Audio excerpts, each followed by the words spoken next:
Assalamualaikum warahmatullahi wabarakatuh. Saya Alifa Nuridiazati dari Prodi Bimbingan dan Konseling kelas Psikologi Umum 3. Saya di sini akan sedikit merangkum tentang pembahasan yang kemarin sudah kita bahas, bab materi dasar-dasar perilaku individu beserta pendekatannya.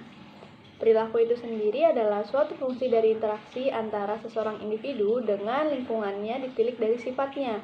Perbedaan perilaku manusia itu sendiri disebabkan karena kemampuan, kebutuhan, cara berpikir untuk menentukan pilihan, pengalaman, dan reaksi afektifnya juga berbeda dari satu sama lain.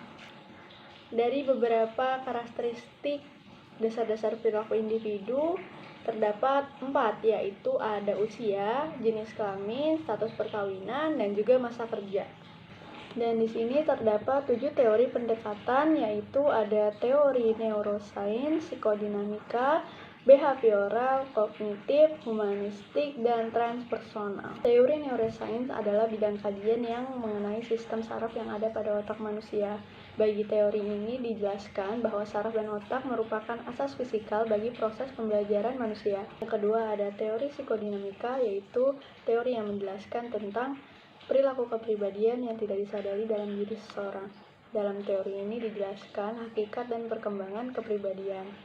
Dan unsur-unsur yang ada dalam teori ini ada motivasi, emosi, dan aspek-aspek internal lainnya.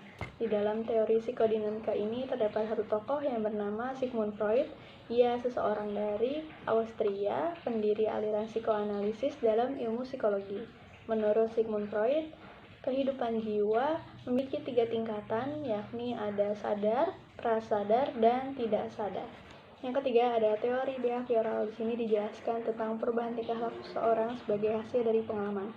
Kemudian teori ini berkembang menjadi aliran psikologi belajar yang berpengaruh terhadap pengembangan pembelajaran dan pendidikan yang dikenal sebagai aliran behavioristik.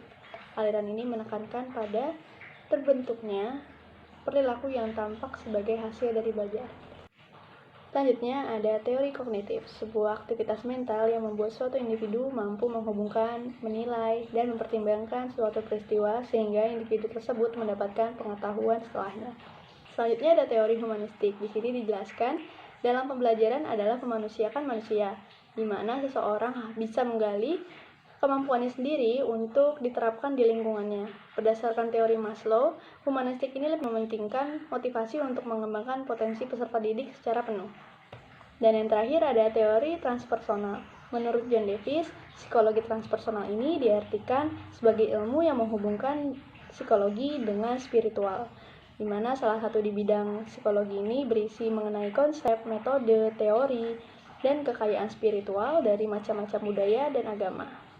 Itu saja sedikit yang bisa saya bahas di materi kedua ini. Terima kasih atas perhatiannya, kurang lebihnya mohon maaf. Wassalamualaikum warahmatullahi wabarakatuh.